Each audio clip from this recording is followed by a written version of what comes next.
কোরবানি কোন কোন মানুষদের উপরে করা আবশ্যক আর কাদের জন্য করা সুন্নাত?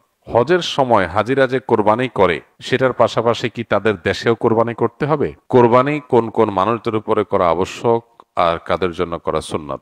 প্রথমত, কোরবানির বিষয়ে আমরা এর আগেও সম্ভবত প্রশ্ন উত্তর দিয়েছি। যাদেরকে আল্লাহ তাআলা সচ্ছলতা দিয়েছেন, যাদের জাকাত দেওয়ার মতো অর্থ আছে, এরকম অর্থের মালিক হলে তাদের উপরে কোরবানি বর্তায়, সে মুসলমানদের উপরে কোরবানি বর্তায়। জাকাত দিতে হলে কি পরিমাণ অর্থ লাগে?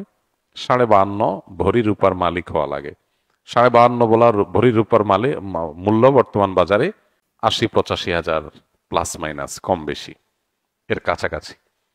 তো এক্সাক্ট দাম জেনে যে 52.5 ভরি রূপা কিনতে কত টাকা লাগে, সেই টাকার মালিক যদি কেউ থাকে কোরবানির দিনগুলোতে, ঋণ মুক্ত, ঋণ টিন দেওয়ার পর এই টাকা টিকবে, তাহলে তার উপরে কোরবানি ওয়াজিব ওলামায়ে আহনাফের মতে।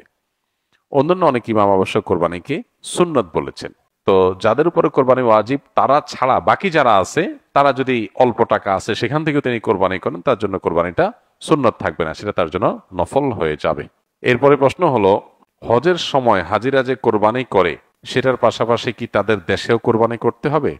এটা খুবই কমন এবং প্রয়োজনীয় একটা প্রশ্ন, অনেকেরই এই প্রশ্নটা।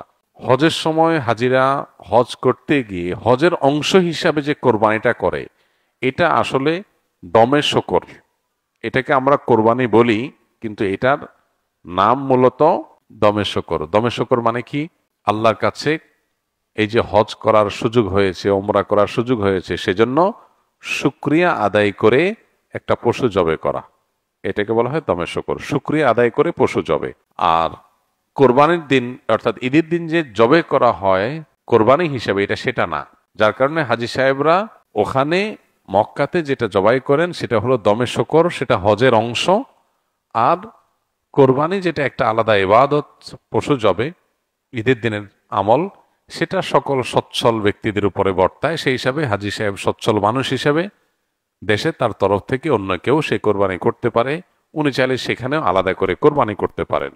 কিন্তু দুইটা দুই জিনিস, যার কারণে হজের যে কোরবানি অর্থাৎ দমে শকর সেটা হয়ে গেলে আর তার জন্য নরমাল যে কোরবানি সেটা প্রযোজ্য না, বিষয়টা সেরকম না।